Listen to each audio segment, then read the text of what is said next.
right. Good evening, everyone. Welcome to the October 10th meeting of the Garden Grove City Council. Madam Clerk, would you please call roll?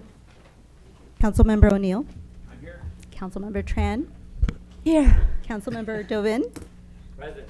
Councilmember Klompenstein. Here. Councilmember Nguyen Peñalosa. Here. Mayor Pro Tem Brightigam. Here. And Mayor Jones. Here. May I ask Community Services Director John Montanchez to do the invocation, followed by Councilmember Joe Dovin to lead us in the pledge. Can everyone please stand and prepare yourself according to your faith? Dear God, we pray that all those that lead our city are granted wisdom and strength, and may the decisions that are made today be in keeping with the needs of others and help us to serve those needs. Most of all, keep us humble and upright as we make those decisions for the betterment of our community. Amen. Amen. Shall we face the flag, hands over heart?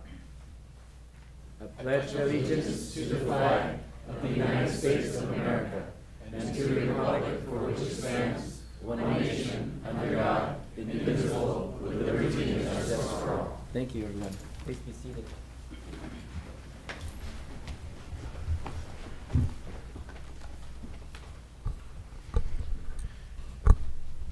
All right. Before we go on to presentations, I'd like to go out of order and pull items 3A through 3C from the consent calendar forward. Can I get a motion for I'll make a those? motion. Second. Call to vote. We're going to do a roll call vote. Councilmember O'Neill. Yes. Councilmember Tran. Yes. Councilmember Dovin.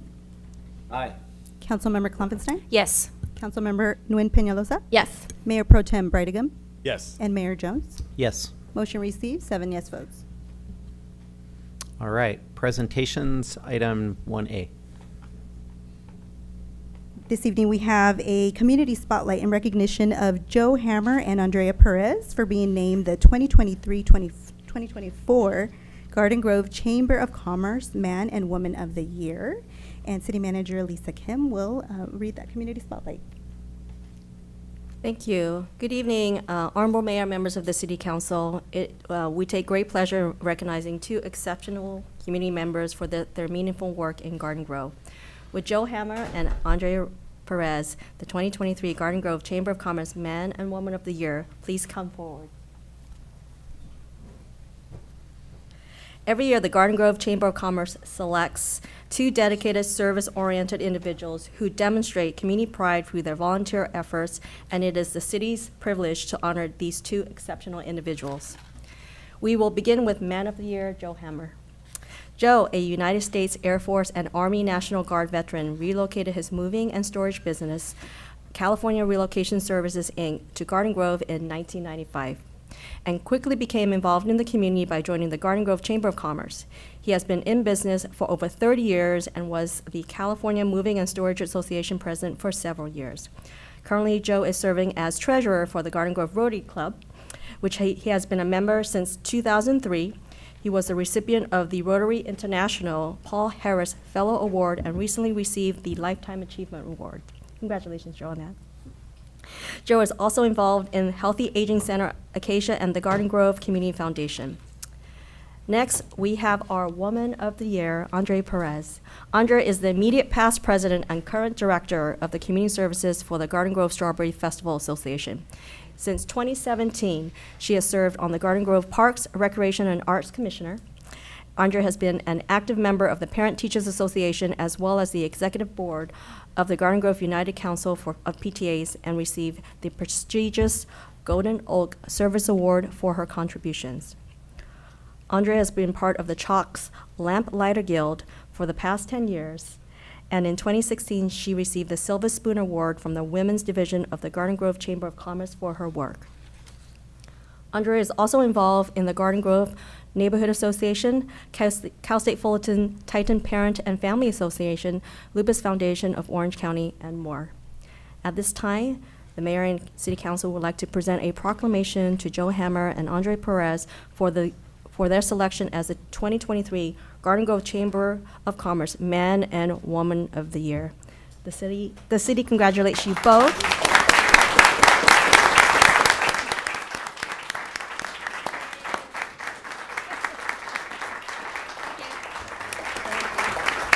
Steve.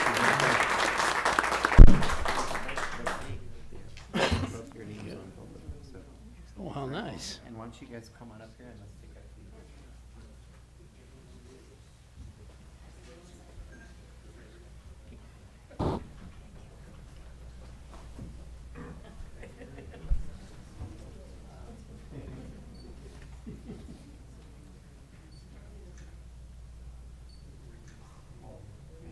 Straight ahead.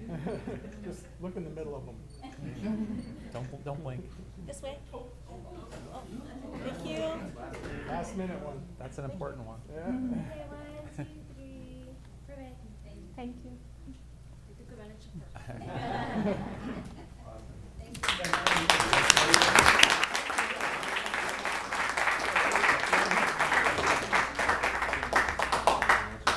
And we also have a representative from Janet Wynn's office to present Joe and. Oh, Janet's here. Oh. I can represent myself, if that's okay. Actually, we already gave you both at the Chamber's Gala. I just want to say thank you. Who in Garden Grove doesn't know either one of you, and who in Garden Grove who's gone to the Garden Grove Strawberry Festival haven't seen you. So we just want to, on behalf of the California State Senate, I want to thank you for your time, your dedication, your commitment to the residents of Garden Grove. For me personally, thank you for your friendship and your mentorship throughout the years. Because, you know, I wouldn't be where I'm at without those friendship and those mentorship throughout the years. But more importantly, though, is you've dedicated thousands of hours for over a decade or 2 or 3 for the residents of Garden Grove. And so well deserved, and congratulations again.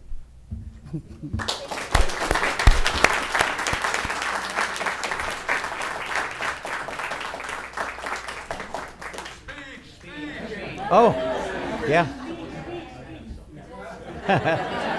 No. Humble servant.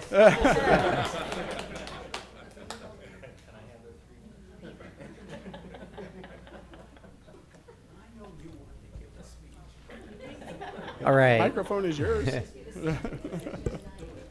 Item 1B. Item 1B is a community spotlight in recognition of Samantha Cabrera from Be Well OC in Garden Grove for receiving a First Responder Award from the Orange County Business Council. And City Manager Lisa Kim will provide that community spotlight. Thank you. Mayor and members of the City Council, it's my pleasure to recognize and bring forward Samantha Cabrera from Be Well OC in Garden Grove's mobile response team for receiving the First Responder Award from the Orange County Business Council. Would Samantha Cabrera please come forward?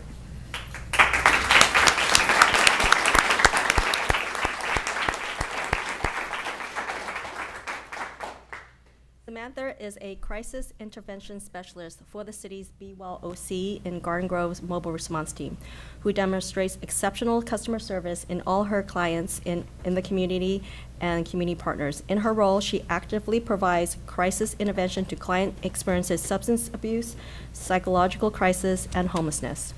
Last month, the Orange County Business Council hosted an inaugural First Responders Awards to recognize first responders in law enforcement, fire, healthcare that protect and serve the businesses, residents, and visitors of Orange County.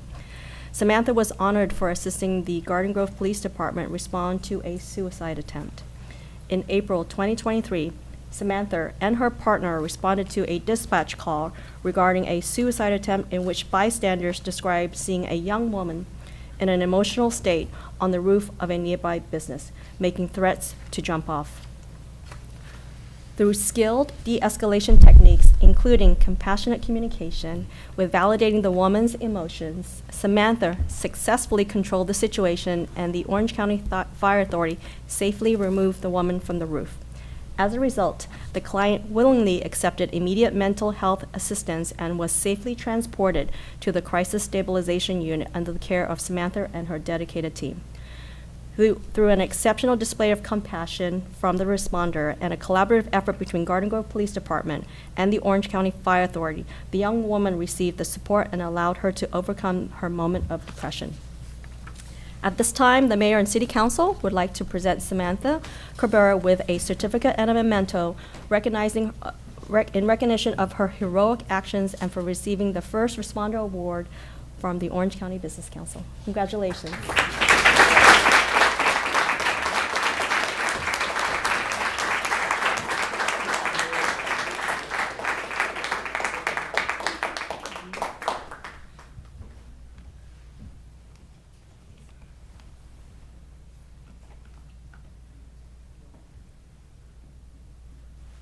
Okay. 1, 2, 3. 1, 2, 3. Thank you.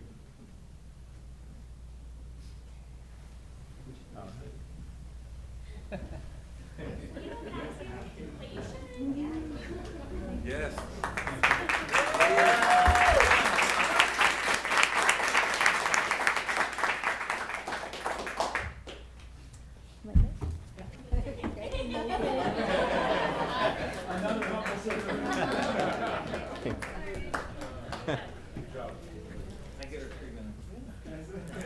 Oh.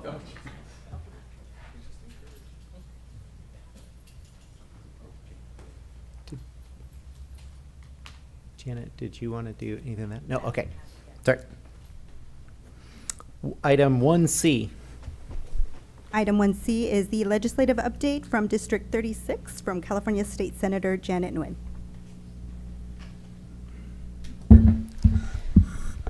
Thank you. Thank you, Mayor and members of the City Council. I just want to thank you for allowing me the time and the opportunity to provide you and the residents of Garden Grove an update from the California State Legislature. As you know, I've been doing this almost every session after session ends. I would come to Garden Grove and all my other cities and just travel around the district just to talk about what has happened in Sacramento. It's always a pleasure to come back to my hometown. A Garden Grove Argonaut graduate as well. Yes, there's some Pacifica up there, but I will forgive you. You know, I'm okay. You know, a little, you know, and Rancho. Oh man. Oh man, this is a house divided here. So boy, oh boy, oh boy. But at the end of the day, my high school is called Garden Grove High School, so you know. It is, you know, it's like, as I mentioned, it's always a pleasure to come back home. As you said, I'm proud to be a part of our community, one that is very tight-knit and has a long history of service to our community, as you can see with our men and women of the year. I mean, they're beacons of what is the best of Garden Grove is about, is serving others. As mentioned, you know, I'm here throughout the years just because I believe that it is my responsibility to keep you informed of both this past legislative session and the work that we've been doing in Sacramento on your behalf.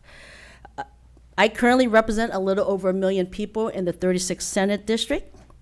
And of that, 3 cities are in Los Angeles County, and so that is Artesia, Hawaiian Garden, and Cerritos. And then we head into Orange County cities, which I represent half of the city of Bryna Park, La Palma, all of La Palma, Cypress, Los Alamitos, Rossmore, Stanton, 90% of Garden Grove, Westminster, Midway City, and Fountain Valley. Then we go to the entire coast of Orange County, the 41 beautiful miles of Orange County. And we start at Seal Beach, Huntington Beach, Newport Beach, Laguna Beach, Dana Point, Capistrano Beach, and San Clemente, which really comes down to is I represent half of Orange County cities in my Senate district.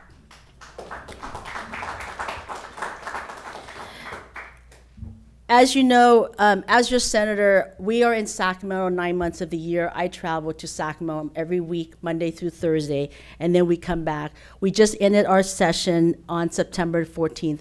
The governor has till October 14th, the end of this week, to either sign the bills, veto it, or do nothing with it. And if he does nothing with it, it then becomes law. Out of the 7 years that I've been there, I don't recall one that whether Governor Jerry Brown or Governor Gavin Newsom has done nothing with it. So he's got a little, over 2,700 bills that were 2,700 bills that were introduced this session by both houses. A little over 1,000 was sent to the governor's desk for signature.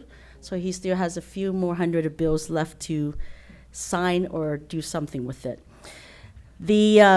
In Sacramento, I serve on 8 committees.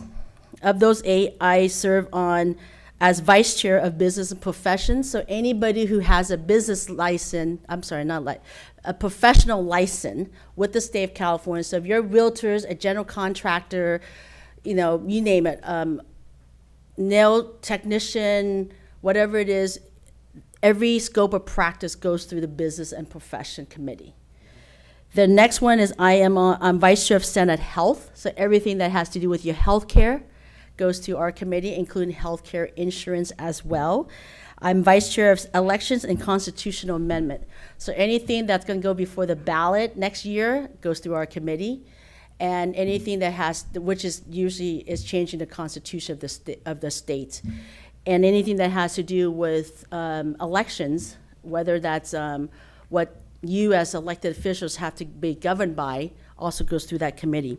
I'm also vice chair of insurance committee, which we all know right now currently the insurance business, the insurance industry in California is really shaky. It's coming down to a point where there's folks who cannot find insurance to buy for their home, commercial, and it's going to get to where automobile is going to be affected as well. So some folks who are trying to buy into insurance for your commercial or your housing, especially if you're in an area that is fire zone area, wildfire, like Laguna Beach in part of my district, they're not able to find insurance to buy. But it is creeping into also looking at the auto industry. A few weeks ago, the governor has signed an executive order to assist the insurance commissioners to move forward and find solutions to stabilize the industry for consumers like ourselves in California. The other committees I sit on is banking and finance, transportation, environmental quality, which obviously deals with everything that has to do with the coast of California. And then I also sit on government organization as well. And a couple of joint special committees that I sit on. LoSan, it has to deal with the rail system that connects San Clemente to San Diego, which is, I mentioned San Clemente is in my district. And I'm also the first Orange County legislator to be appointed to the Fishery and Aquaculture Committee. That committee does oversee the entire coast of California and anything related to the ocean. So from recreational fishing to commercial fishing, you name it, whether looking at fast tracking windmills farms on our coast to shutting down certain areas of the beach or to preserve for preservation, goes through this committee. There's 5 senators and 5 assembly members. And we will be hosting the first hearing in Orange County for that committee as well. During this past session, we've worked to address many of the issues facing our state, impacting our neighborhoods directly, from homelessness, public safety, to housing and mental health. My colleagues and I have introduced various legislation to tackle what matters we believe is important to you, your family, your businesses, and our community. I may give a sample of some bills, because over 1,000 were sent to the governor and over 2,700 were introduced. So if there's anybody who, like yourself and the city staff, or anybody who's watching this presentation, please feel free to reach out to my office. And if there's a bill that you're monitoring and want to know if the governor signs it by the end of this week, or if you want to see if it's be reintroduced for next year, please reach out to our office and we'll definitely give you the information. Some bills that dealt with homelessness, which has been held at some of the committees, but you'll see that the mindset of the legislator is accountability when it comes to homelessness. The state of California has spent over double-digit and billions of dollars in the last few years for homelessness. All those money goes to the county. And the state has no jurisdiction over the county and how they spend the money. And so right now is that the governor this last year has stated to the cities and the counties, if you're not going to give me an accountability of what you're doing with these money, we're withholding all the money. And so a few things that has been introduced this year will most likely continue to go forward next year is accountability. Where are these money has been spent? How much have they been spent? Where have they been spent? Are they working? Are they not working? What agencies are spending it? Basically looking holistically from above is where are the money going and are they helping? Because I have to be honest with you, when I travel across my district, I don't see anybody who can tell me, oh my goodness, Senator, the homelessness problem is gone. It's not. I've not seen one person, and I'm more than happy if there's somebody out there who can tell me that. I would like to know that, because I would like to know where that is. And so that's a lot of things that's going on when it comes to homelessness. Educations, lots of things going on with education. I've been very honored to have worked with the Kiwanis Club in Garden Grove for over a decade in making sure that we have defibrillators in your public city areas and also of our school districts as well. There are occasional times that I've also funded those recharging of those defibrillator in Garden Grove throughout the years for the last actually almost 20 years now that I've been doing that. One of the things that the bill that has passed is that it will require all youth sports organization to have access, to ensure that there is access to a defibrillator going forward. Because it's needed. You've heard LeBron James' son almost die if there wasn't a defibrillator. So it doesn't discriminate who you are and how athletic you would be and how healthy you are. It can happen to any of our children or any young adults that are playing sports. So that's one. The second one is the next part I want to move into is public safety. One of the things that I've been working very aggressive this year is when it comes to fentanyl. Fentanyl is the #1 killer to young adults from the ages of 18 to 45 in this country. We are literally watching a whole generation vanish before our eyes if we don't do something. Over 100 Californians die per week from fentanyl.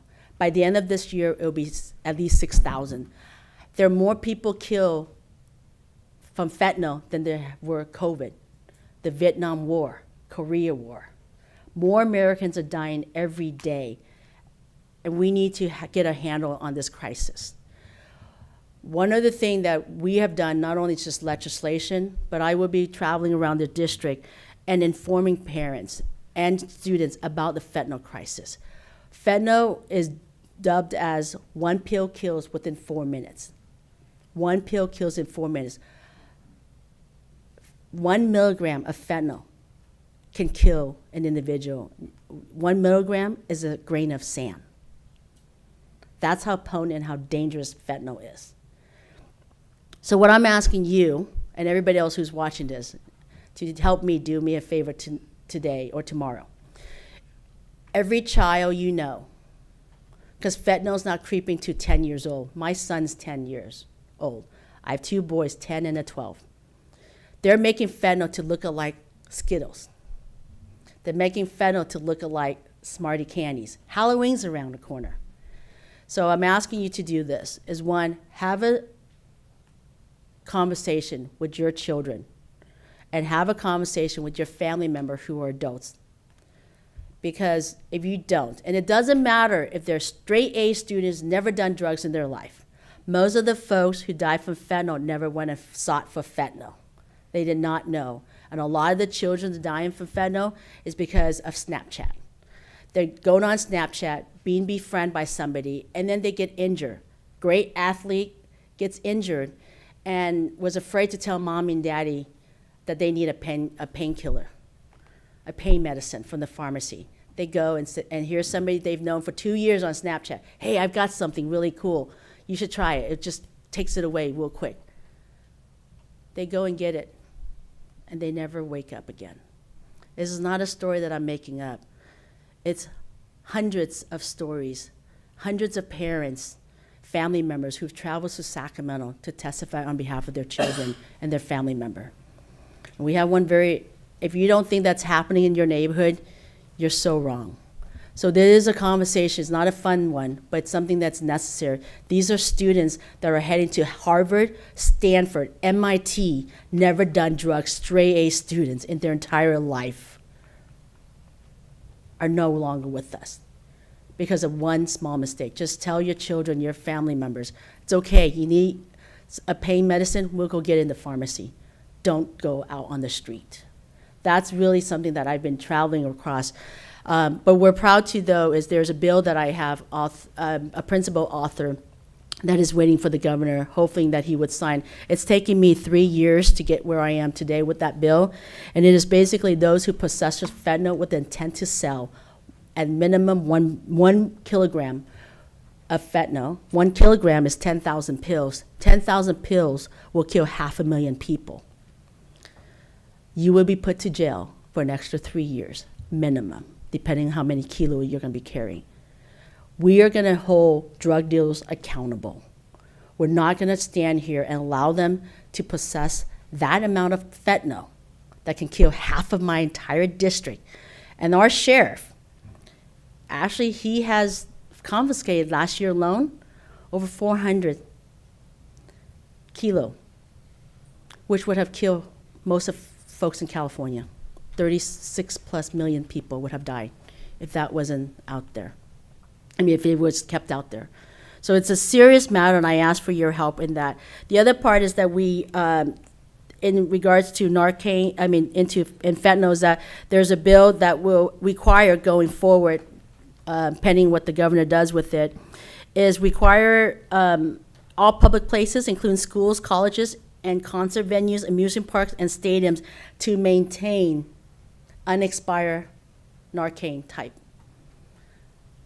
And so, as I mentioned, we will be traveling around the district. We will also be working with nonprofits and organizations in the state of California to arm parents with Narcan as well. And we're going to train them on how to use it, because every one of us are somewhere in public at any given time. And an overdose can take you down within 4 minutes. The other part in terms of that has been signed by the governor, something we worked with, is making sure that those who sex traffic minors will be put in jail. I'm sorry. You have no right to sex traffic anybody, but now we're talking about minors. If you don't believe it's happening around our neighborhood, it's happening, especially in tourism areas. So we are right now, it's across the state and across our nation, children are being abducted and being sex trafficked. It's something that needs to be stopped, and something that the governor has signed and agreed with us to making sure that going forward, anybody who wants to sex traffic a minor or minors, you will be put in jail and you're going to stay there. A few things in terms of business and economic, some good news, some bad news. One bill would allow businesses who is being sued or there's claims against them to allow them to have 120 days to correct the matter. As you know, a lot of small claims such as disability, and they would ask the businesses to pay off $5,000 so they'll go away. So this will at least allow these businesses to have the time and the opportunity to correct the issue before having to go forward. That bill, and then there's one that would almost prohibits nearly every employer from considering conviction history, which I didn't support. Because if a school district wants to hire an individual, I would like to know if that person has been convicted of child molestation. I don't think we want an individual like that at a school district or at a preschool or daycare center or sports area with children. So there's some good news and some bad news. The other part, when I was talking about the homelessness, one of the things that you'll see on the March ballot, which we all supported, is looking at the MHSA funding that was voted by the Mental Health Services Act that was voted by the voters 20 years ago, which allowed the funding that the counties are being able to use for homelessness and mental health. But there's some flaws to that back then. And we have an opportunity to correct it, which is to hold counties and agencies who does have mental health and receive mental health money to tell us where they're spending the money.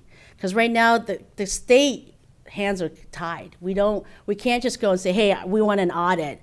We have to have the voters to actually approve it. And so, I'm hoping that when you look at what goes on in the ballot, especially when it comes to mental health, to look at it and allow us to correct or to fix some of the things that we need, which is accountability for these funding.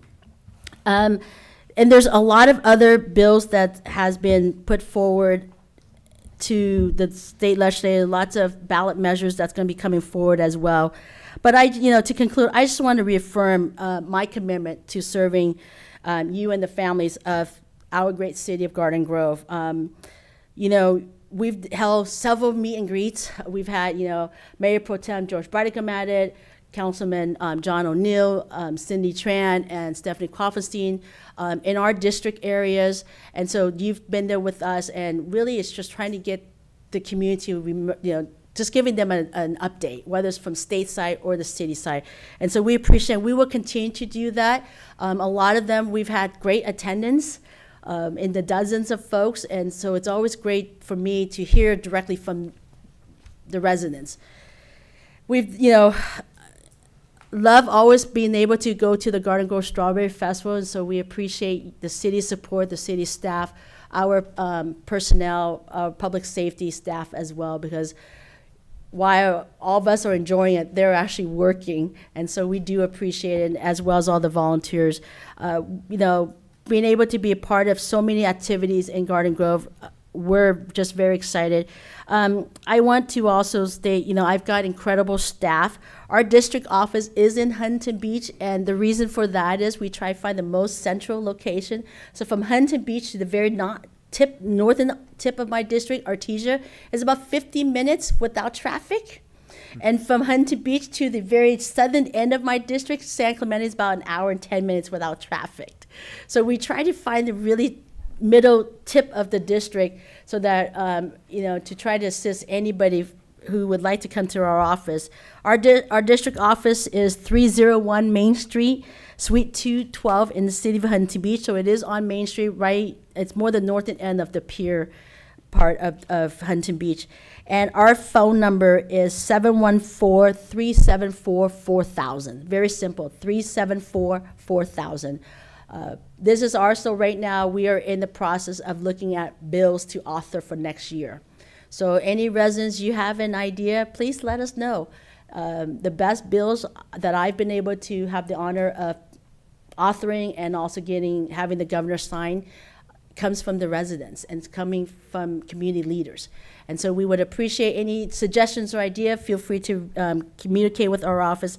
Again, Mayor, thank you, and thank you to the council for giving me the opportunity to address your city today. And I apparently got the red memo as well, red and black memo. So, we're very excited, and so thank you again for allowing me to speak. Awesome. Thank you very much.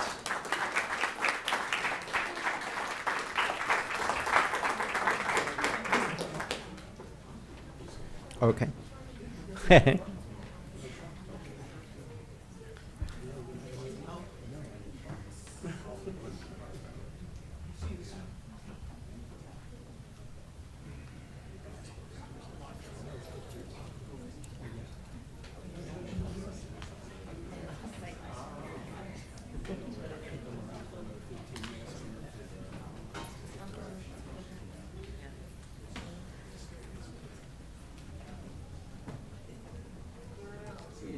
See you, Joe. Thank you, Joe.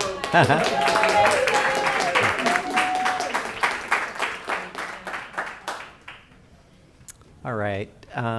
We had already pulled forward 3B and 3C from consent, so I'll turn it back to Lisa to read the proclamation for Red Ribbon Week, the first one. Thank you, Honorable Mayor, members of the City Council. It's my pleasure to read the proclamation celebrating National Red Ribbon Week. And if I may ask, from our Garden Grove Elks Lodge, if Therese Cazo and the Moose could join us up front. Yes? Does our Moose need some help?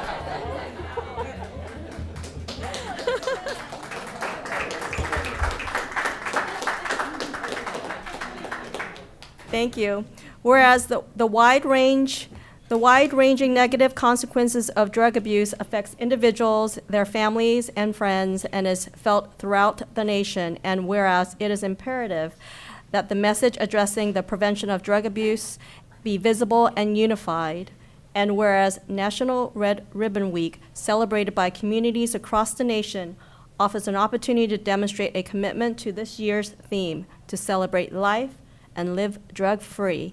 And whereas community-based organizations along with schools, government, law enforcement, businesses, media, healthcare providers, and religious institutions are called upon to demonstrate a commitment to celebrate life and live drug-free by wearing red ribbons and participating in drug prevention activities.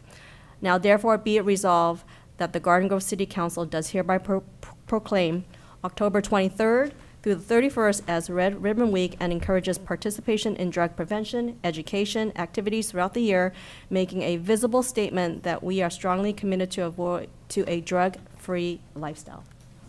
Thank you. Thank you. Thank you.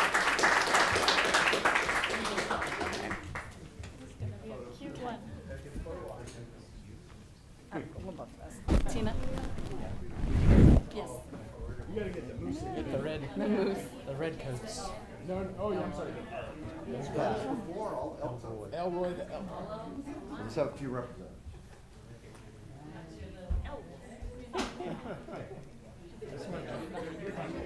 Who's in this seat? You're gonna back them up. You're gonna have to back him up a little, Steve.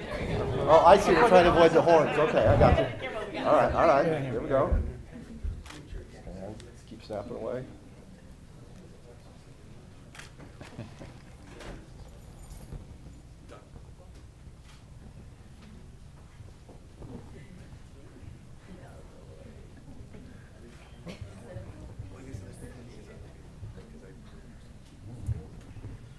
Good? All right. The head's getting heavy.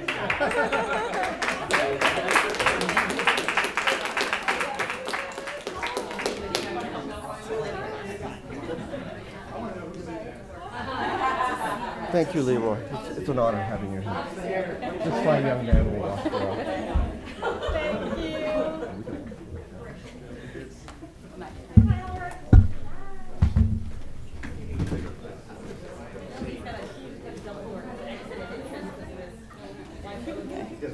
I'm gonna speak. Okay.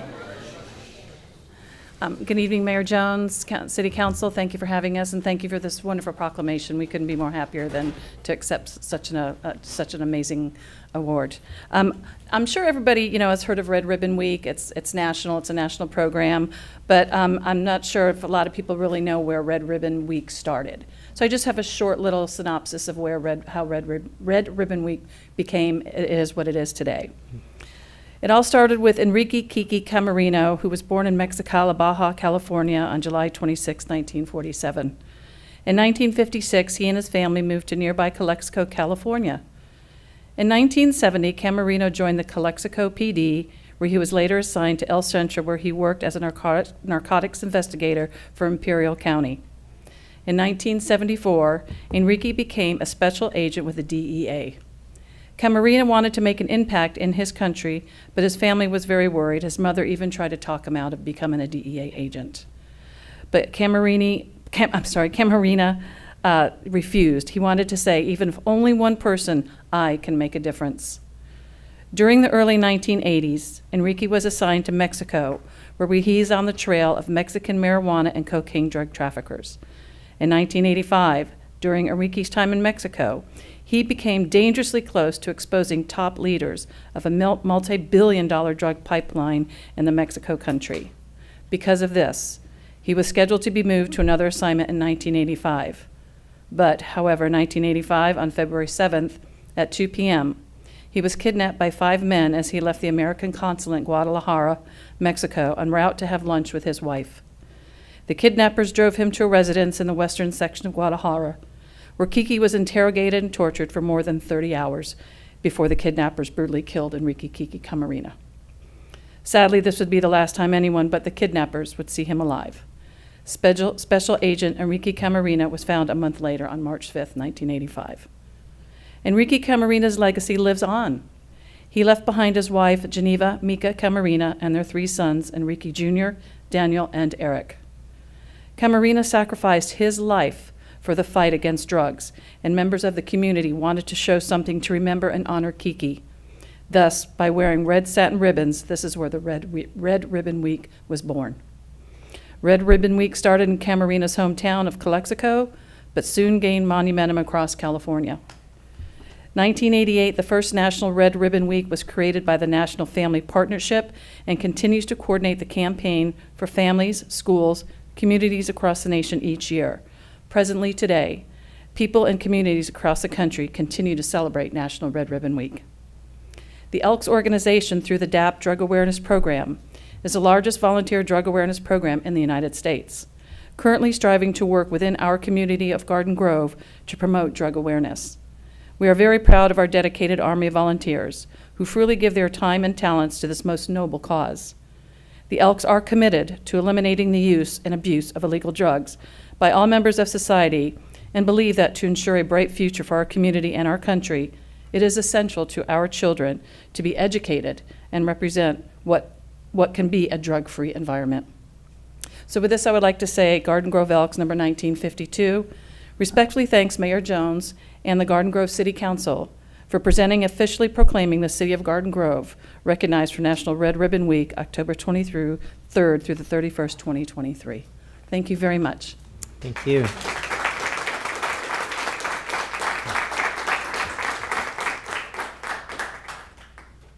All right, and next, a proclamation regarding Domestic Violence Awareness Month.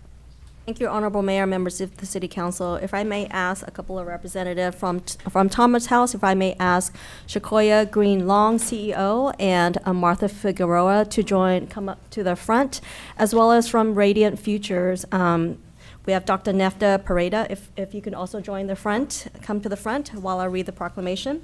Recognizing Domestic Violence Awareness Month, October 2023. Whereas October is annually recognized as National Domestic Violence Month. Whereas domestic violence knows no boundaries and affects women, men, and children of every age, background, and belief. Whereas domestic violence weakens the foundation of our community and impacts the lives of families and future generations. Whereas stopping the cycle of violence requires not only the strength and courage of survivors, but also the support and the involvement of all members of the community. And whereas domestic violence programs in California provide essential life-saving services for survivors, their children, and communities, whereas Domestic Violence Awareness Month provides an excellent opportunity for citizens to learn about preventing domestic violence and show support for numerous organizations and individuals who provide critical advocacy, services, and assistance to victims. And whereas during the Domestic Violence Awareness Month, we reaffirm our dedication to working together to end domestic violence. Now, therefore, be it resolved that the City of Garden Grove City Council does hereby proclaim October 2023 as Domestic Violence Awareness Month and urge residents of our community to work together to eliminate domestic violence from our community.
Good evening, Mayor and the City Council members. Thank you all so much for your continuous support of Thomas House, and to all community organizations that support and protect women, men, and children from being abused. It is very, very serious, and as we continue to do this work, we are grateful for council members like yourself to continue to support us. Thank you.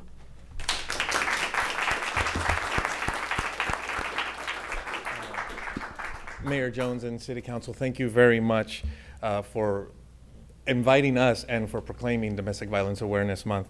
Since 1976, Radiant Futures, formerly WTLC, has been working with survivors of domestic violence and human trafficking.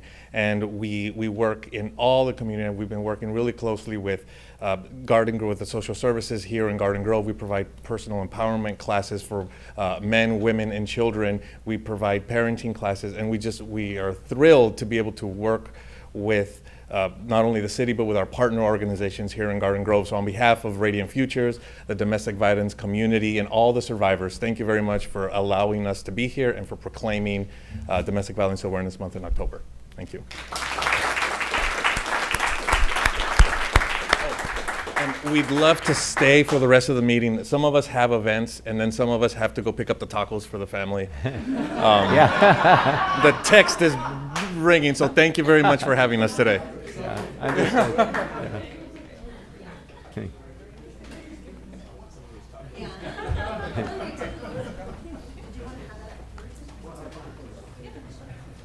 Sorry, to just leave, like, party and run. Take everybody with you.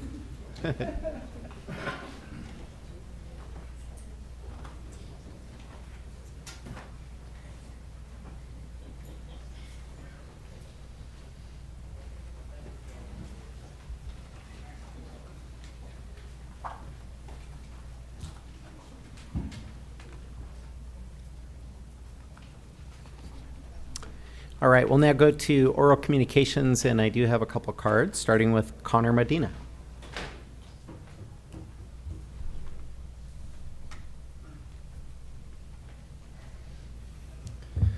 Well, good evening, Mayor Jones and honorable council members. My name is Connor Medina, and I am the Regional Public Affairs Manager for the League of California Cities Orange County Division, or Cal Cities, formerly a Government Affairs Manager at the Orange County Business Council. Congratulations again to Ms. Cabrera from Be Well for being recognized tonight, and she should be really proud of herself for all the work that she does. Thank you so much for the opportunity to be here tonight in Garden Grove. I'm joined by my division president, Marshall Goodman, Mayor Pro Tem with the City of La Palma. I've had the pleasure of meeting many of you in this role and in my prior role, but I'd like to formally introduce myself as your regional rep, at your service if you need anything from Cal Cities, and I look forward to maintaining the communication between the city, me, and our staff in Sacramento.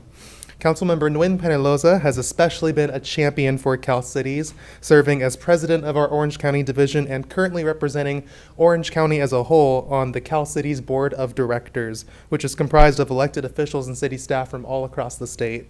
I want to ensure that Garden Grove still has a seat at the table after Councilmember Nguyen Penelosa terms off, and make sure that you are all aware of the opportunities that you have to get involved yourself as well.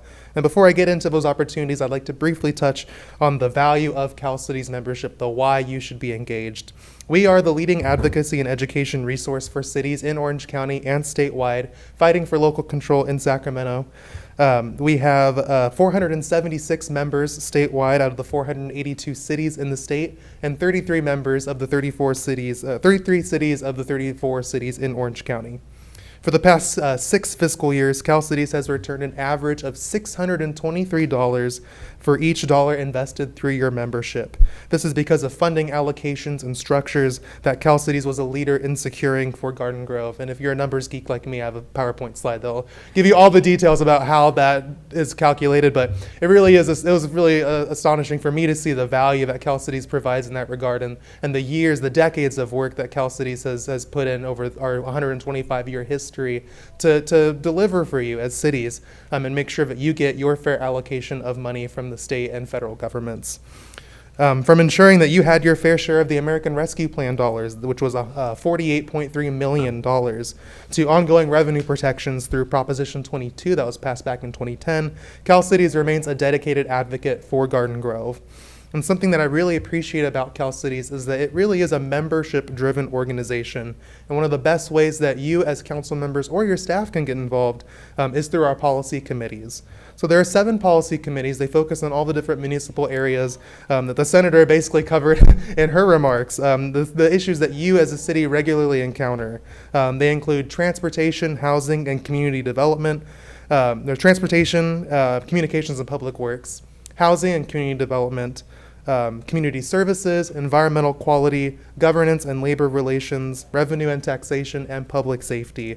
So whatever you are most interested in, I definitely encourage you to apply and represent not just your city, but Orange County on each of these committees. Each of these committees will help to revise, build upon, and advance our entire organization's policy platform. One of my major priorities is ensuring that Orange County's voice is loud and clear, and that our priorities as a county translate into Cal City's priority at the state level. The deadline to apply for the 2024 committees is this Friday. There are other ways to get appointed as well that I'd be happy to discuss with you. You can reach me at cmedina@calcities.org. That's CMEDINA@calcities.org. If you have any questions or would like to learn more about the work that we do on your behalf and how you can be a part of that. I hope that you and your staff will continue to remain highly engaged with Cal Cities in 2024 and beyond, and I look forward to working very closely with all of you in this role. Thank you so much for your time. Thank you, Connor, for coming. The Honorable Marshall Goodman.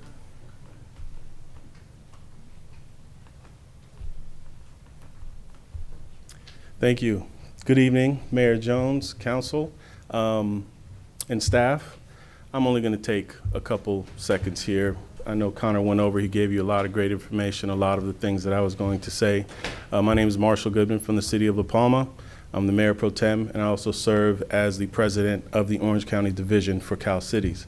As Connor mentioned, I'm filling the role that Councilmember Dwayne Penaloza did 2 years ago, and actually Councilmember Penaloza from Santa Ana, your other half, right, will be in this position 2 years from now.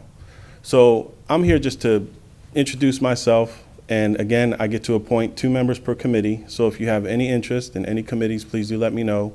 We meet quarterly as a board. I'd love to have you all come out. We're going to collaborate as a county. My goal is to mend the relationship between Sacramento and Orange County. It can be disgruntled at times. Sometimes their fault, sometimes ours. But my goal is to engage in a conversation to make sure that we're getting everything done that we need to do. So with that, I left some cards, and feel free to email me or call me direct. My cell phone number's on there. You can text or call. So thank you. All right, have a great night. Thank you, Marshall, for coming. We appreciate you guys. That's all the cards I have. Is there anyone else wishing to speak who did not submit a card? Nick Dibbs.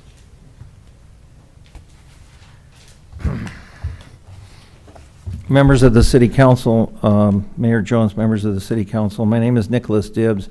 You've heard the remarks from State Senator Janet Wynn of the dangers of fentanyl and how Snapchat and social media is being used to provide the illegal drugs and other bad things that are going on. I've been coming to these council meetings and school board meetings trying to sound the alarm, saying it takes a village to raise and protect children. And the wonderful work that the Elks Club is doing and other groups are doing to bring awareness, but we need some leadership from the city. Because of major research, it is timely and effective that others and me are forming a bipartisan steering committee to address the harms of fentanyl, social media, cyberbullying, and blue light, etc., causing mental and health problems, because it takes a village to raise and save a child.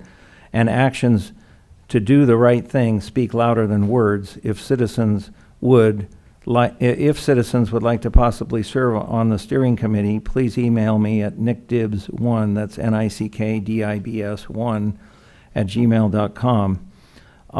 You have this email that I've sent out there. I'm going to run out of time. I don't have time to go through all of it. But basically, we need to do more, not less. And the council cannot just say, well, it's the school district's responsibility and pawn this off to them only. I've put in here an important suggestion based on what the U.S. Surgeon General is saying, based on what other people are saying, based on the special meeting that was held September 20th at the Orange County Department of Ed with the County Board of Education, with experts and elected officials speaking about the harm being done by fentanyl, human trafficking, social media, too much screen time, cyberbullying, blue light, et cetera, et cetera. So I've been sounding the alarm here for a long time, but nobody seems to do anything. As far as I've suggested that the youth committee, I wanted a youth commission, but you didn't do that. But now that you have the youth advisory or the youth committee, we need to get our youth, you need to add to that and make our peer-to-peer youth involved and be youth ambassadors who can share vital information with their peers. And so you have key bullet points here and suggestions as well as links to recent resources and so on. So I'd like someone from the council to hopefully be on the steering committee, one or more. And the public watching this, feel free to email me at nickdibbs1@gmail.com. My website is dibbsdigitalwellness.org. And let's all work together and do more to prevent fentanyl, as the senator has said, because it's very bad and it's being spread around on social media. Thank you for listening.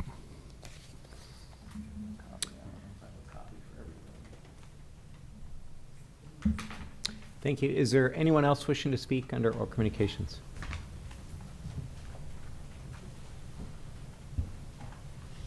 Do I need a card or something?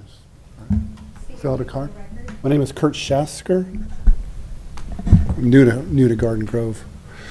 The reason I'm here today is I'd like to point out that the single most important development in human history to promote human flourishing and extend our lifespan is sanitation, our sewer system, clean water.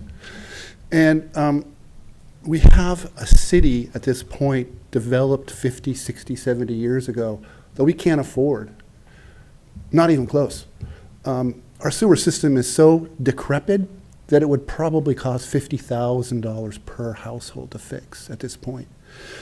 And it's getting worse. You probably see it as a line item, how we have to fix it from time to time in little tiny sections. But 300 miles, the numbers are mind-boggling. I'm not going to go into them. It's just ridiculous. And I don't want to sit here and say, oh, it is an impossible problem. It's not really an impossible problem. The problem that we have is our city footprint is larger than we can afford. And that's just the simple reality of our situation. We've inherited a city developed 70 years, 60 years ago. This is what we have. But at least we should acknowledge that we can't afford to sustain this. It's going to get worse and worse. We're going to have raw sewage rolling down the street if we're not careful. That can happen any day. It's going to just be more likely in the future. And the only thing that I would suggest today, at least, is to put the deferred maintenance of our sewer problems and our streets and our curbs and our streetlights, put that in the budget. At least we can acknowledge that we're in real serious trouble. And maybe there's a champion here who will hear my words and, for instance, the city of New York has 5 times our current population density.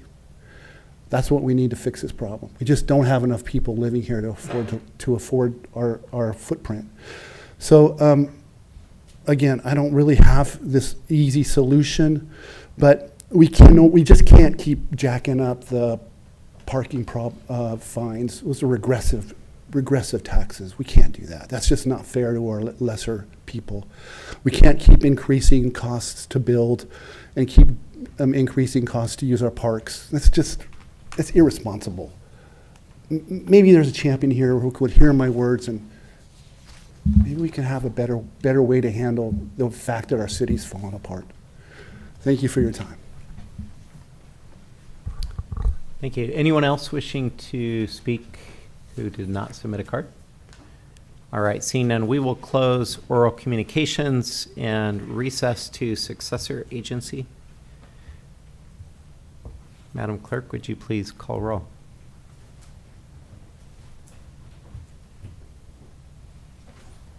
Member Brightingham. Here. Member Tran. Here. Member Dovin. Member Klopfenstein. Here. Member Nguyen Peñalosa. Here. Vice Chair O'Neill. Here. And Chair Jones. Here.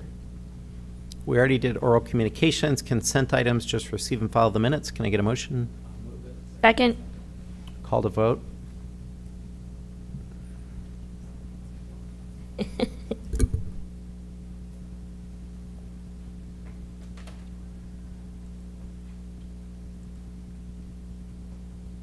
like I'm having oh, here we go. Opposite each time. Motion received, 7 yes votes. Yes and no. All right, any matters from agency members? Seeing none, we will adjourn back to City Council. And that takes us on to consent items. We already did 3A through 3C, so it's recommended that 3D through 3I be acted on simultaneously unless anyone would like to pull an item. Move to approve. I'll second. Call to vote.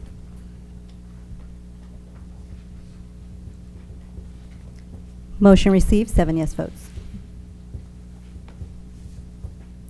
Public hearings 4A. This evening, item 4A is an introduction and first reading to consider adopting an ordinance approving amendment number A-037-2023 and adoption of a resolution to consider approving general plan amendment number GPA-002-2023 that includes updates to the adopted 2021 through 2029 housing element. And Community Development Director Nikki Wetzel is here to do the introduction. Thank you. Good evening, Mr. Mayor, members of the City Council. I'm very proud to introduce Maria Parr and Chris Chung. They've worked very hard on our housing element update, and they're here tonight, hopefully, for the last mile to present it to you. So Chris Chung will be presenting. Nikki. Good evening, Mayor Jones and members of the City Council.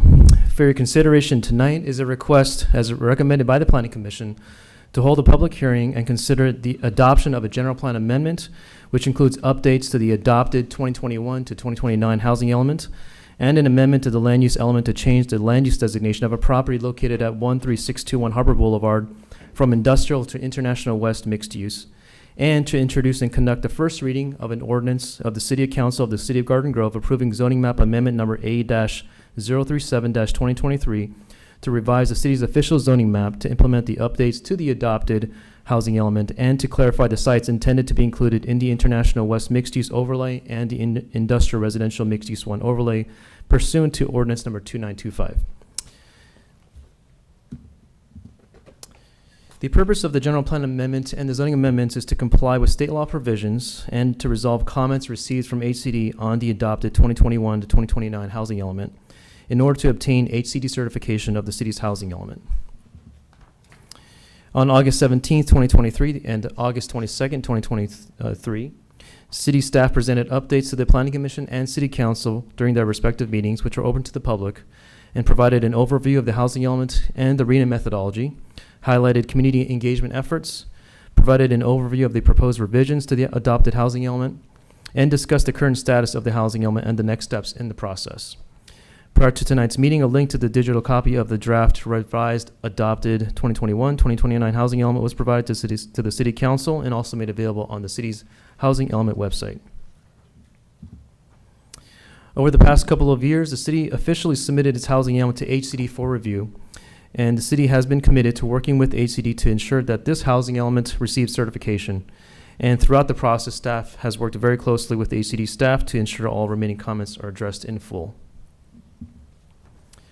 The proposed amendment includes updates to certain sections in the housing element to address HCD's comments and requests, primarily to provide additional and updated data related to topics such as homelessness and housing development trends, developing a comprehensive criteria to demonstrate development feasibility of non-vacant lower income sites, providing additional exhibits and maps, identifying the city's prior housing element accomplishments, and listing new and strengthened meaningful actions in the housing elements programs.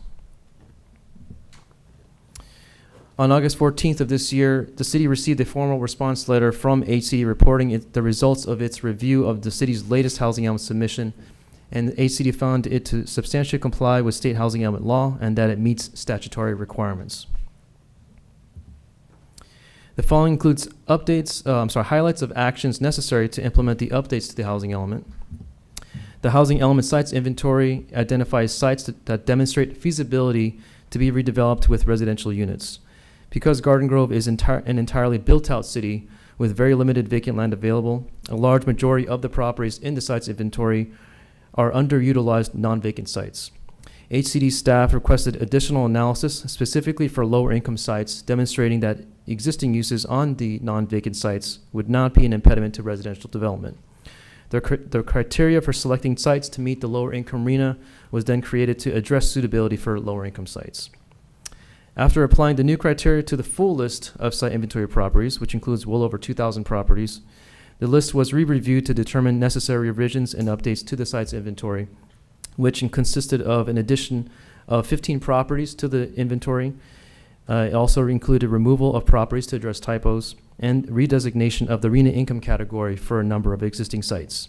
These updates to the site's inventory addresses HCD's request for additional analysis of non-vacant sites for lower income households and also ensures the city's total RHNA accommodates the housing need for all income levels. In conjunction with the updates to the site's inventory, an amendment to the city's general plan land use map is proposed to modify the designation of a property located at 13621 Harbor Boulevard from industrial to international west mixed use to facilitate the property's inclusion into the site's inventory and to allow residential development. The city's official zoning map will be amended to implement and ensure consistency with the proposed updates to the housing element by covering one property with the international west mixed-use overlay and 10 properties with the industrial residential mixed-use 1 overlay. The purpose of the mixed-use overlay zone is to allow residential development and mixed-use development in addition to uses allowed by the underlying zoning. The proposed amendment will also clarify sites that are intended to be included in the overlay zones to correct a clerical discrepancy involving 15 properties that were shown on the adopted overlay map exhibits on the right, but were inadvertently not listed in the Exhibit E on the left, which lists all of the parcels to which the mixed-use overlay zone was intended to apply. In November of 2021, the City Council certified a comprehensive programmatic environmental impact report, or EIR, for the focused general plan update and zoning amendments, which included the approval of the currently adopted housing element. The EIR analyzed the potential environmental impacts of adding potential housing units to meet the RHNA, and the proposed revised housing element, which HCD has indicated meets the requirements of state law, calls for less units than what was previously analyzed in the EIR. The proposed revised housing element and the zoning map amendments are within the scope of the EIR and would not result in any new significant impacts or a substantial increase in the severity of any previously identified significant impacts. Accordingly, staff believes that no further CEQA analysis is required. As mentioned prior, the city has received HCD's letter of substantial compliance on the draft revisions to the adopted housing element, and should the City Council approve and adopt these amendments, updates, the city would effectively then next obtain HCD's final certification of the housing element. Therefore, staff recommends that the City Council conduct a public hearing and adopt the attached resolution approving general plan amendment number GPA-002-2023 to revise and update the adopted housing element consistent with the changes reflected in the June 2023 draft approved by HCD, and to make additional substantive typographical corrections, and to amend the general plan land use designation of the property located at 13621 Harbor Boulevard from industrial to international west mixed use.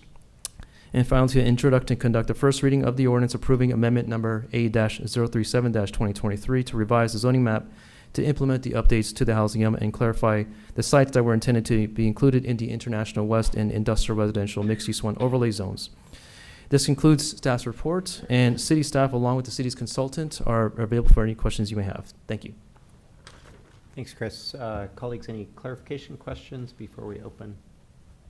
Okay, we'll open the public hearing. Anyone wishing to speak? Oh, sorry. Go ahead, Jim. What is presently on that parcel that you cited? It is the rear portion of. Oh, sorry, there's an echo. I'm not sure. Am I hearing myself echo? Oh, I'm sorry. The rear portion is, it's actually a rear portion of an existing developed property. It's just a parking lot portion. It was inadvertently not included in the original site's inventory, so we're just clearing this up so that the whole site is included in the site's inventory. So we're just basically rectifying an administrative oversight. Correct. All right, anyone wishing to speak on this public hearing item?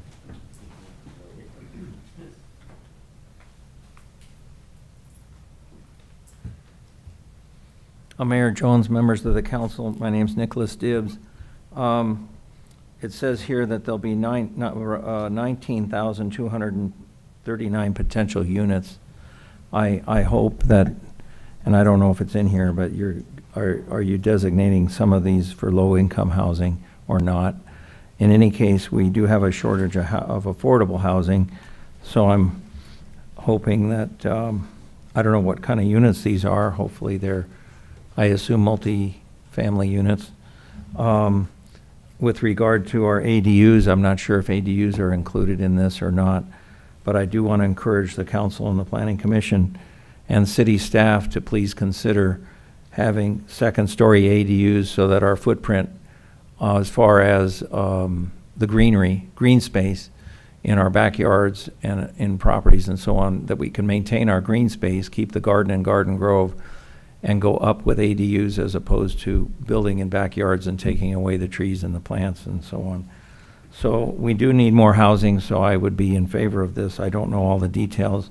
I hope that and I don't know if the zoning is going to be single-family homes or is it going to be zone. If we're fitting that many units in that space, I assume it's multifamily apartments or duplexes and triplexes, but and apartment buildings. But whatever you folks can do to help bring more affordable housing, that would be great. And I don't know if that's a designation in here or not, and I don't know if these 19,251 include potential ADUs or not, but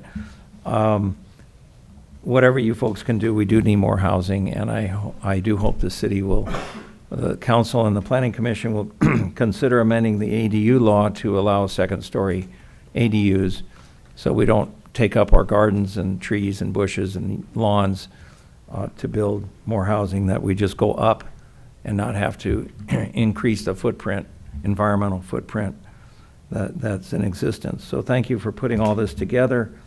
It's obviously very complicated. I don't know all the details, but in general, I would support it. Just make sure that there's ways of facilitating affordable housing. Thank you. Thank you. Anyone else wishing to speak on this item?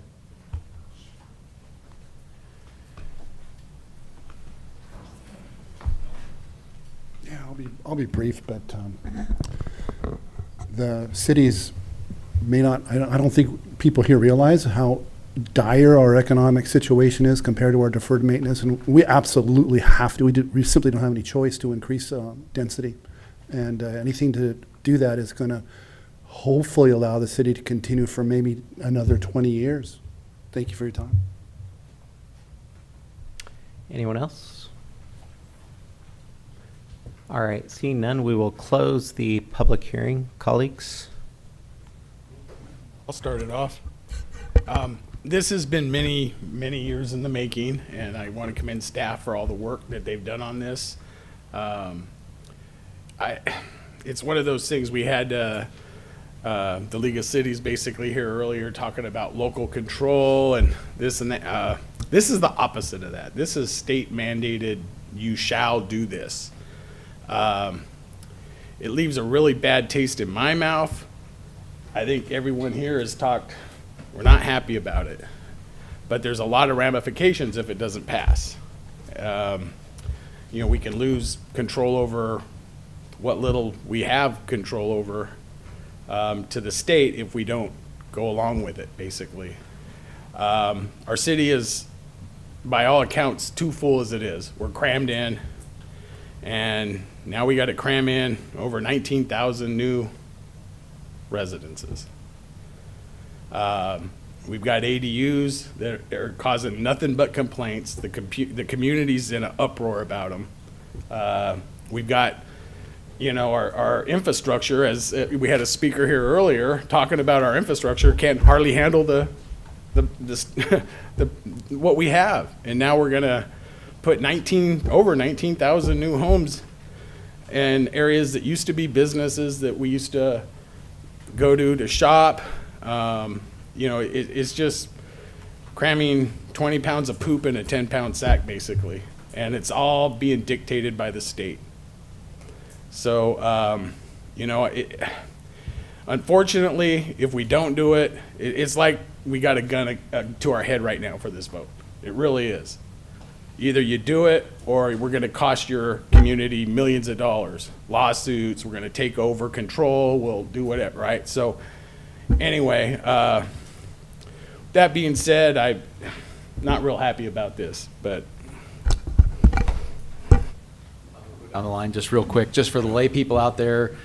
Basically, the city's not building anything. We're required by the state to provide zoning and overlay maps on where we could possibly build these units. We don't build anything. It's going to be developers and builders that build these places, whether they're multifamily or single family, whether they qualify for low income, which I'm sure affordable, we'll say affordable housing. But it's basically a state mandate that each city has to deal with their own RHNA numbers. It's a large number for the next 10 years or so, but we're just basically providing the policy moving forward that we have the certain areas within our city that we've looked at and studied for years. Our staff has been dealing with this for years and years, and we've picked certain areas where this would be the beneficial for all to build these places if they are built. Again, it's not going to start building tomorrow. It's going to be builders and people that would be interested in building in the city of Garden Grove to come and do that. So that's a simplification of that. Very similar with the two council member already talked about. I still remember before becoming a council member, I have the same question, and people were talking about why do we accept more ADUs, more cars, there's no parking, etc. But after I have the first briefing by Chris, and I asked Chris the same question, like why all the city fight back and we didn't. But learning more that yes, we have gone through all that. We did everything that we could. And so my note is to say, kind of thank how handling the ADU, and they actually give the praise to Garden Grove City for what we have done. So just want to say thanks to the staff for a good job that you were able to handle that very well. Thank you. Thank you. Joe. I'll just be real brief, and I thank you for the speaker in the public hearing comment section, because we do have to bring to light these issues. We do have sewer deficiency problems around the city, which we have a very capable director in Bill Murray, who's constantly working on them and rotating our resources to take care of those demands. And we do need to grow our population or density. I agree with that. So I'm going to support this project, even though it changes the GPA, but it's really just rectifying what we missed the previous round, but also it meets with the RHNA requirements, which I think we're ahead of the curve at this point. So I know we all worked very hard and there was some pushback, but we're at this stage where we're going to vote on this and approve it. So I think we have to strike a balance. Nobody has a crystal ball. We don't know where this is going to take us 5, 10, 20 years down the road, but we have to take some concrete actions, and this is one of them. Thank you. I think in some ways it feels like we beat this to death. I know for those of us on this dais and with staff, we've been at this now for years. But for the community, if you're listening this evening and you're hearing about this perhaps for the first time and you're thinking, oh my God, they're having to build 19,000 units in our city, please reach out to us on council, reach out to city staff, make sure that you are informed and understand the process. Painful as it is, this is where we're at, and so it's better to educate yourself and know moving forward what's going on in the community. So I think with that, I'll just thank staff. This was very complex, very layered, so many details, and staff has worked tirelessly for years on this, so I thank you for your time. I think I've said all I could possibly say about this process. As someone who's probably been slightly deeper in the weeds as the former SCAG representative and enduring the horrible appealing process for this. So I'm choosing to look at the light at the end of the tunnel, because if I don't, I might start to cry. As someone whose district is going to be heavily impacted by the increased density, it's an extremely tough pill for me to swallow, but I'm choosing to look at the light of the tunnel, and that is a lot of folks that are complaining about this are people who are fortunate to have backyards and front yards and big enough lots where they understand and grew up with that type of life, where I have spent, of my 32 years of life, probably 26 of them in cramped apartments, not being able to live the life that a lot of our residents have had the good fortune and privilege to have. And as a young adult, buying my first home, which was what I call it my shoebox, which is 548 square feet for extremely overpriced. My hope is that with the increase of housing, that we will allow for younger generations to be able to move towards the step of home ownership, to allow for more diversity in our housing stock. But also, when we talk about our infrastructure, I think one of the missing realities is that we have a lot of people who are doubled or tripled up in a home or an apartment, and that adds stress to our existing infrastructure. While if I had infinite amounts of dollars, I would give them all to Bill Murray to fix our streets, our sewers, and a whole host of other issues that I know he has and he's been dealing with by putting Band-Aids on. That staff, the Public Works Department, has done a tremendous job of making sure that they keep up as best as they can with the resources that they have at hand. But maybe instead of having an influx of a lot of stuff happening at one point, maybe if it's spread out, it won't be as bad. I don't know.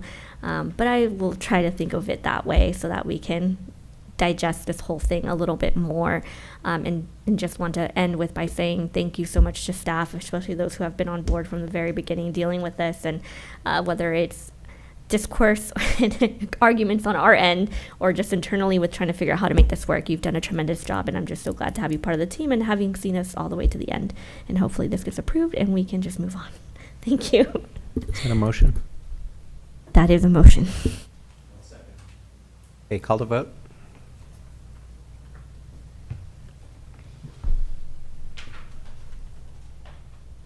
Motion received, 7 yes votes. Correction. Motion received, 6 yes votes, with Councilmember Brightingham voting no.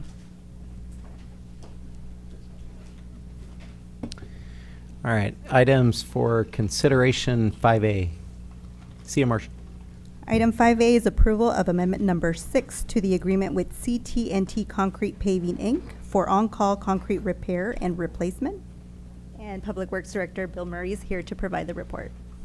Thank you, Madam Clerk, Mr. Mayor, members of the council. Tonight, City Council's being asked to approve the 6th Amendment to an agreement with CT&T Concrete Paving Incorporated. This is a one-time increase of almost $1 million to cover the cost of repairs to 3 city-owned flood control channels. This work was approved as part of the 2023-2025 budget. Last year, these channels were identified as areas of concerns, and funds were budgeted in a current budget to repair the channels. Staff was able to make required repairs using CT&T at a significant savings over the projected estimate for the project. Fortunately, all of the channel sidewall repairs were made just prior to the tropical cyclone Hilary's arrival last month. Repairs are still required for the channel floor, and they are expected to be completed by the end of November. It should be noted that this work had been delayed due to the high groundwater table where the channels are located, so we couldn't repair the floors because they were underwater. Should the City Council approve the amendment tonight, the contractor can continue work on the channel floors, and this project was included in this year's capital improvement plan and will be paid for with general funds. This concludes staff's report, and I'm available should you have any questions.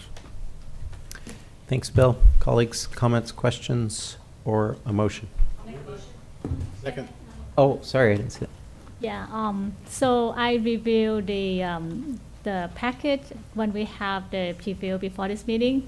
And one thing jumped out at me was that the original quote that we got was 6.1 mil, 6.1, etc. And our public work were able to complete the work with an in-house contractor and approximate 5.1 mil, less than the consultant original estimate. So I just want to bring that up to everyone, so to say that how much you guys were able to save for our city. So that was it. Good job. You're welcome. That was it. All right. You guys did a great job in saving some money. Just don't tell CT&T. All right, we have, I'll second it then. I think Stephanie moved it. okay, motion and a second, call the vote.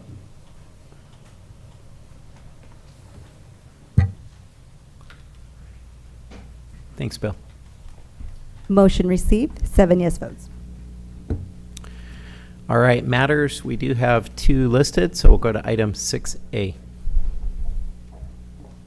Item 6A is update on the comprehensive strategic plan to address homelessness for fiscal years 2021, 22, and 2022 through 2023, as requested by City Manager Kim. And we have Director Ursula here to provide that introduction. Thank you. Good evening, Honorable Mayor Jones and members of the City Council. Christy Lee, our Homeless Liaison Analyst, will provide an update on the city's comprehensive strategic plan to address homelessness, as requested by City Manager Kim. Before I concede the mic to Ms. Lee, I'd like to commend the City of Garden Grove, under the leadership of the City Council, that you have such a document and that the city has made progress on many of the goals and objectives identified in the plan. Homelessness is a difficult and complicated matter. We would be naive to think that we have all the answers in this document. Garden Grove is not alone in our struggle. With that said, I want to mention that we are always learning. We talk to our colleagues in neighboring cities who are dealing with this issue. We research best practices, and our strategic plan is a dynamic and living document. So as we learn and hear from our residents and business community, we will adjust and augment our plan as necessary. Tonight's update is merely a snapshot in time to report out on the progress made to date. This is not the end, but the beginning, and we realize there is much work to do. I now invite Ms. Lee to provide our update. Good evening, Mayor and members of the City Council.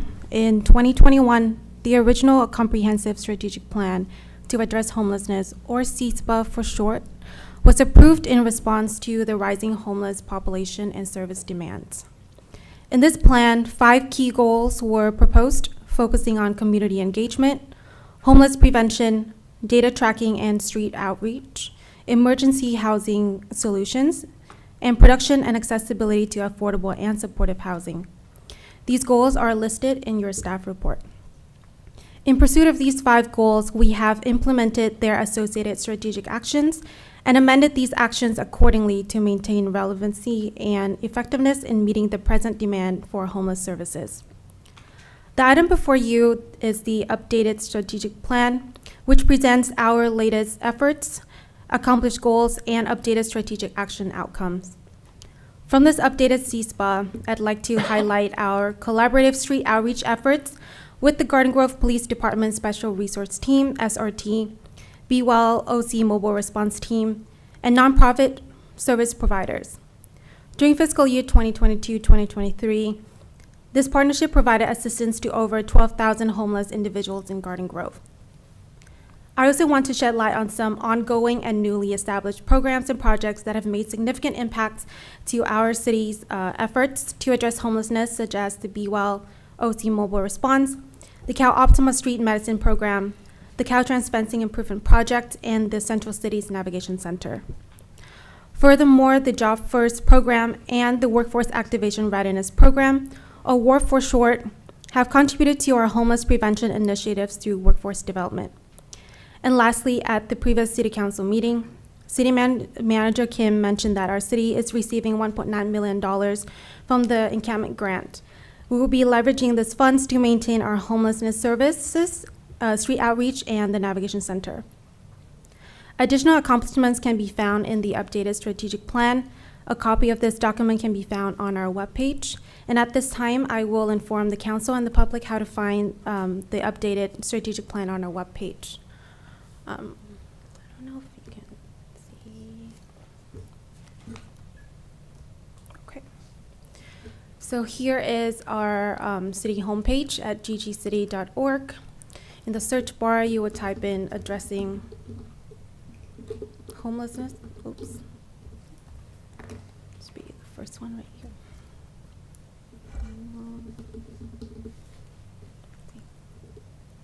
No way. Oops. Okay, wait, let's do this again.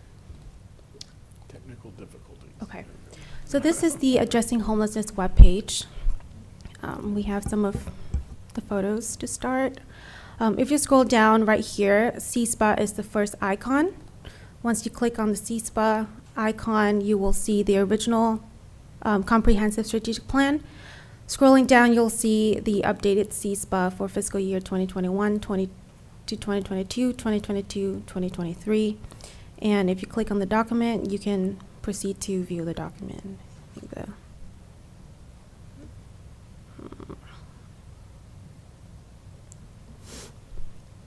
Okay, so this is the document. I'm gonna go back to our homepage.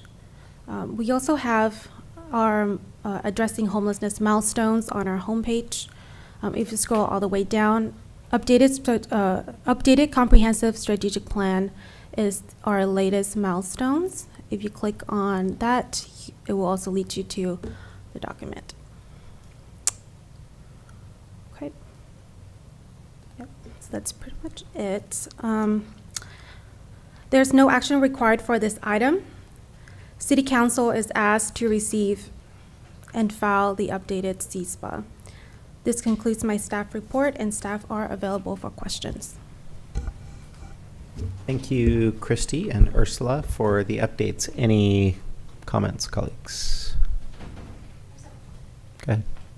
A quick comment. First of all, I appreciate the transparency and information that's provided basically in real time updates both on the app and the city website. I think it's important for the community to be able to access that information as they're curious about our ongoing efforts. I know for myself personally, I just have to kind of, I think just also shed awareness to the public how we're perceived at the county level as well.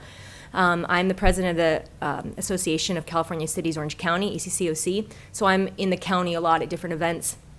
And just recently, we were over at the Pace Center in Garden Grove, City Manager Kim and myself, where we had a walkthrough with the ACCOC of the Pace Center and the mobile mental health van and so forth. And it was wonderful to hear so many different electeds from the county, business owners and the like, really just appreciating, I think, our Maverick efforts, piloting different programs, the creativity, the synergy of all these programs.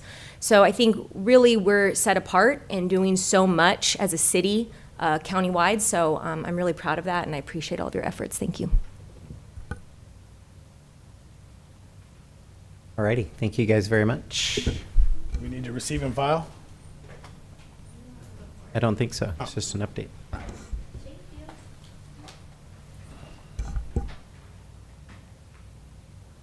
Item 6B. Item 6B is a report of the recent Anyang Sister City 50th Anniversary Visit and Tourism Program report. Took place from September 17th through the 23rd of 2023. And we have Greg Blodgett here to provide that report. Good evening, Mr. Mayor, members of City Council.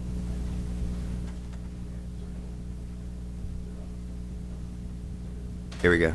Good evening, Mr. Mayor, members of City Council. Tonight we have a report that provides a brief overview of recent visit delegation to Anyang for the city's 50th anniversary. Our goal was to strengthen the ties between Garden Grove, South Korea, and Japan with a focus on tourism opportunities. So Garden Grove has a strong relationship, sister city relationship with Anyang, South Korea for four decades now. Connections have been fostered through various initiatives, including Sister City Association, student exchanges, business meetings, and employee exchange programs. We're invited to celebrate the 50th anniversary from September 17th through the 23rd. So we also had a partnership with Visit Anaheim to promote tourism as part of this mission, including Disneyland, Great Wolf Lodge from Garden Grove, Hilton Hampton Homewood Hotels, also from Garden Grove, to promote tourism destination for the Grove District, Garden Grove. Some of the key activities happened in Seoul, Korea. So we had a delegation of city leadership, including Orange County partners, and we conducted a tourist mission that presented Garden Grove to 75 Korean travel trade partners, media groups, which really enhanced the visibility of Orange County and Garden Grove to this country. and it was very positive. We had lots of other meetings within this trade travel mission in South Korea. Also in Tokyo, Japan, I was able to also have another partnership with the same group. We went to Tokyo between September 19th through the 23rd and conducted also dynamic sales mission, including presenting to major Japanese travel trade companies, media, and resulting in significant social media coverage. Also, we had another part of the trip was also opening ceremony. I was going to update on this portion.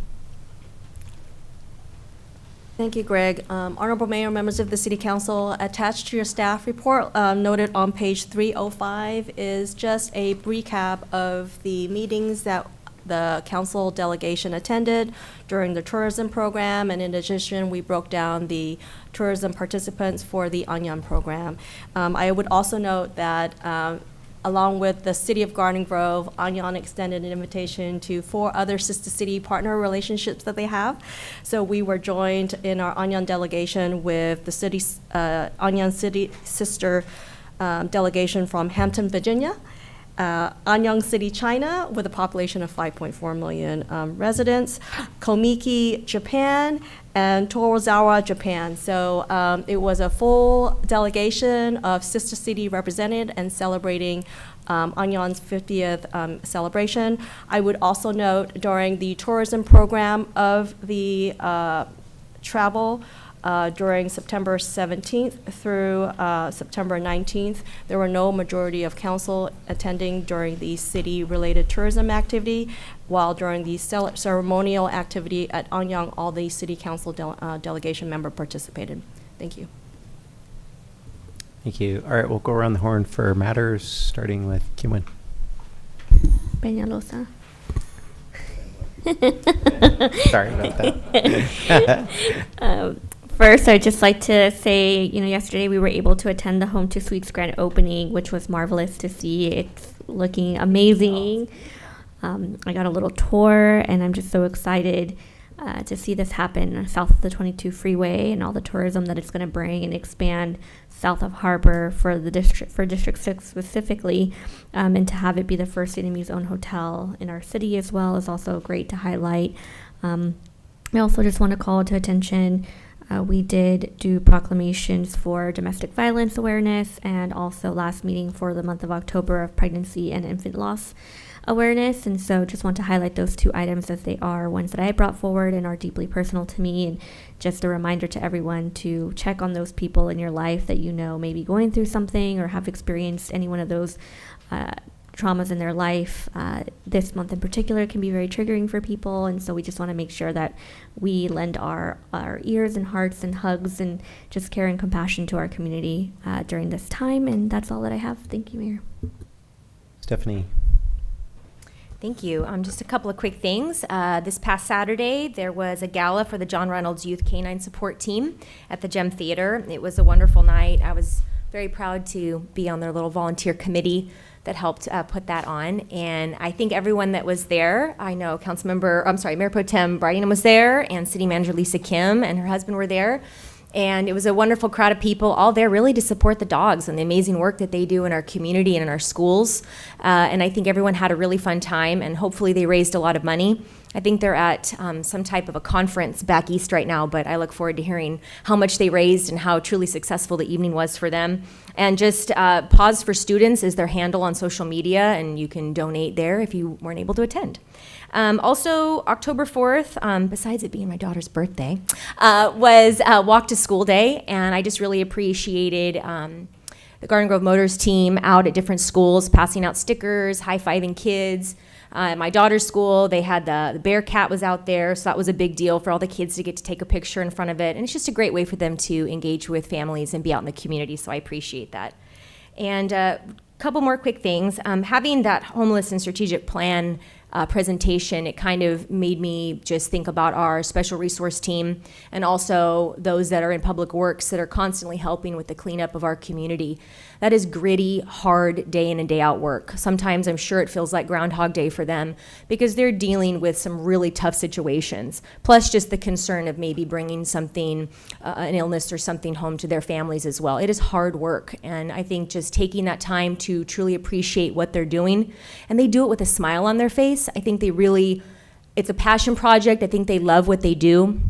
And I just want to make sure also that as a council and as a city, we're highlighting that and allowing the community to understand what it is that they do day in and day out and to thank them. So I don't know if in the future, if it's possible, and I don't know if this has to be an item to vote on or not, but I would love if we could have a community spotlight kind of for them, for special resource and the public works team. I'm sure we've done these things before, but just to continually bring that back and bring that awareness to our residents to just say thank you and to let the residents know how hard they're working for them. I would really appreciate that. Thank you. Joe. Thank you, Mayor and Council, and it was quite an honor and privilege to travel with our delegation to our sister city, Anyang. While there, I did pose a question that didn't really get answered, but I'll answer it. The question is the sister city of your sister city your sister city? So there, we got a yes answer. So it was in spirit anyway, right? So shout out to all our sister cities who are sister cities with the Anyang, and particularly to Mayor Choi, who had a very good bond with our mayor, Steve Jones. And we were treated to a drone light show in the Central Park of Anyang, and it was amazing. I'd love to have that here if Mayor Jones can make it happen. But a big shout out to our other sister city in Hampton, Virginia. We met the mayor and their delegation. I'd love to invite them to our city, and they're, I think we're the Hampton of the West Coast. So we have that bond with our American city also. Lastly, I felt like it was home away from home. It was very, traveling in South Korea a second time after 10 years was amazing. And we met a lot of people who have been here to our state, California, and to Orange County, particularly to Garden Grove. They have very fond memories of coming here. And it was nice to have these exchanges with them. They will also be here. So another question I posed was, what happens in South Korea actually eventually comes back to Koreatown.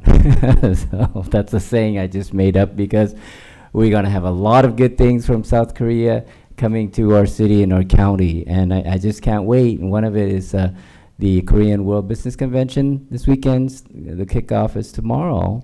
And I would invite everybody to come. It's very easy to download the QR for the entry pass. So I look forward to see everybody there starting tomorrow. Thank you.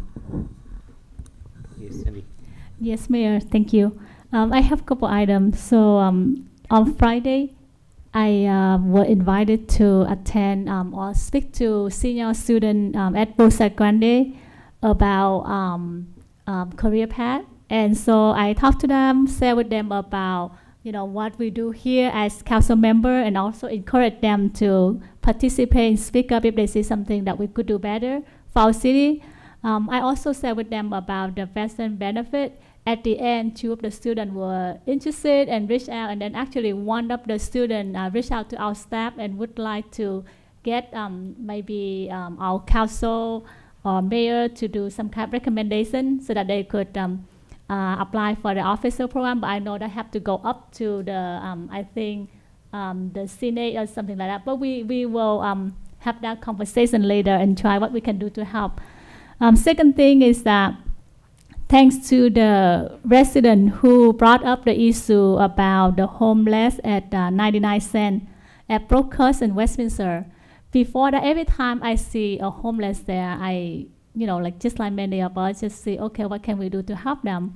But this time it's kind of eye-opening where they said, this is a problem. They are actually on a private property, and that's also mean that when they are on private property, if they don't report to our police, then our police cannot do anything because that's a private. And so I was there, met the individual, and Be Well was there. Make a long story short, a couple days later, I have a ride along with Sergeant Brown. And hearing their story, it's just eye-opening. First, the SRT team, every single day, they have to try 10 load up the van, the load truck, the van, to take the trash from the homeless that left there, and they have to do that every single day. Just pick up the trash and throw them away. And then also, whenever they, like each day, they would probably do about 9 arrests, but then whenever they arrest a person or a homeless or a trespass, 2 hours later, they're gonna be back on the street again. And so I don't think that, like we talk about that with the resident, but there's not much that we can do unless, legislature do some changes in terms of the law and do something else. We share with them all the things that our Garden Grove City have been doing, try to do beyond and above to fix the issue, or do what we can. And then, so the third thing is, I met a group of residents at Trash and Mickey Street. Very similar issue about the homeless, and I know that council member here talked about that at the last council meeting, and they share with us assault, robbery on the camera, and it happened right on that street just a couple days ago. But they go through that daily, and it's just very scary. And so they did file a couple complaints about code enforcement, and they would like the business around there to do something to cut off, for example, the Wi-Fi, put the locks it that way, the homeless not gonna go there and use the free Wi-Fi or use the electric and things like that. So I already talked to our staff, Ms. Lisa, and we'll take action and see what we can do to answer to our residents, because actually they probably watching right now and want to see what our staff gonna do, and they want to get the action from our staff. Number 4, I attend the Moon Festival at downtown Garden Grove with Council Member Chodovin and Ms. Lisa. I love our Garden Grove City, and that's our downtown Garden Grove. So I always try to see what can we do to bring the business or bring more activity there. I talked to Council Chodovin, and he said, yeah, we would love to do tagging to do something together down there. And in the past, I did try to have different groups to different event to go to the M Theater. One thing I want to say that when I go to other city for their like Orange City, for the state of the city, people always ask like, okay, what are the council members here like? I always proud to say that every single council here work very well in terms of that. We all want the best for our city, and that's our focus. I don't see any, fighting anything. It's just like, what can we do to support and to help? So which is, I love, and I feel so honored to be here with you guys. Next one, I want to say thanks to Tim, Dina, Monica, and Lisa on giving out $50,000 check to one of the business owner for the job retention. So I only been in this council for about 10 months now, and that process took less than 6 months. So I want to bring this up, and for any business out there that need help, please reach out to our staff, and they will try to, see what we could help. But I see different programs our city have to support our businesses. On October 24, there will be a senior health fair. Last time, the Moving Forward group came here and mentioned about that. If any council member here would like to support, please let me know, and we'll ask our staff to send it out to you for invitation. I am planning and leading a event making 50,000 instant meal package for hunger. So if any council member here that would like to partner and tag along doing something like that, please let me know. And that's it for me. Just want to say happy birthday to Mayor John. That's it. Thank you, John. Happy birthday, Steve. Thanks. Just a couple quick little things. I think myself and a lot of people got their fill of the air show. Was quite spectacular. Even if you lived in Garden Grove and you didn't drive to Huntington Beach, I know on the north central side and west Garden Grove, we got quite a show a couple Saturdays ago just from our backyards. So I think that was very successful. It was fun to see that going by.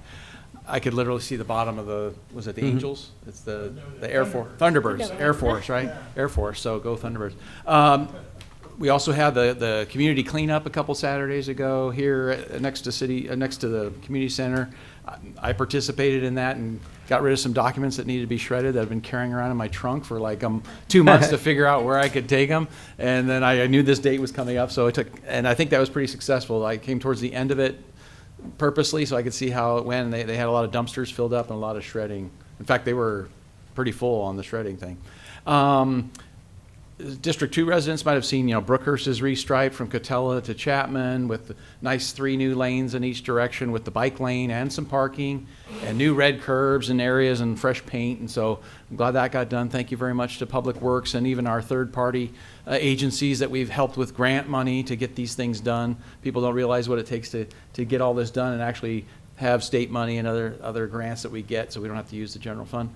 And let's see, thirdly, I know I had something else here. I just dropped out of my mind, so I'll leave it over to George.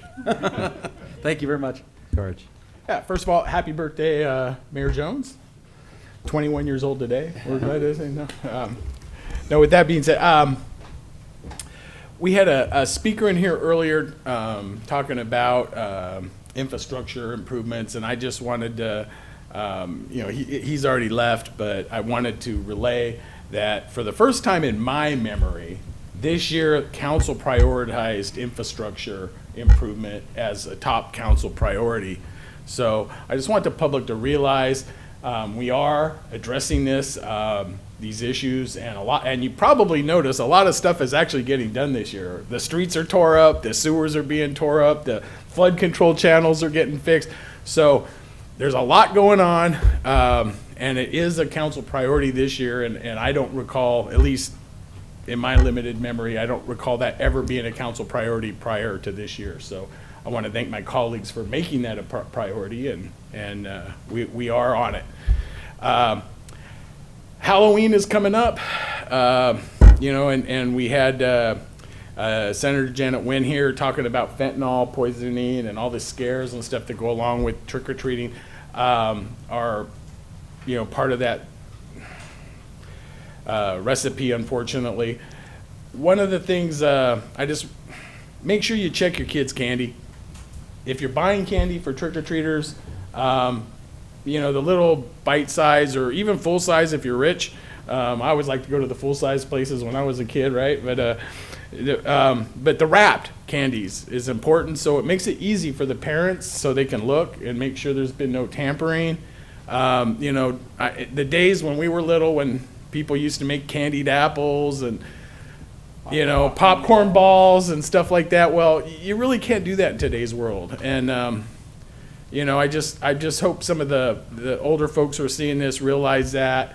And it's nothing wrong with it. It's just there's been so many things over the years, and parents are real leery about letting their kids actually eat these treats from strangers. So, my advice, please, I know it's not as heartfelt when you don't make it yourself, but just go buy some store-bought candies. That's the best way to go with it, and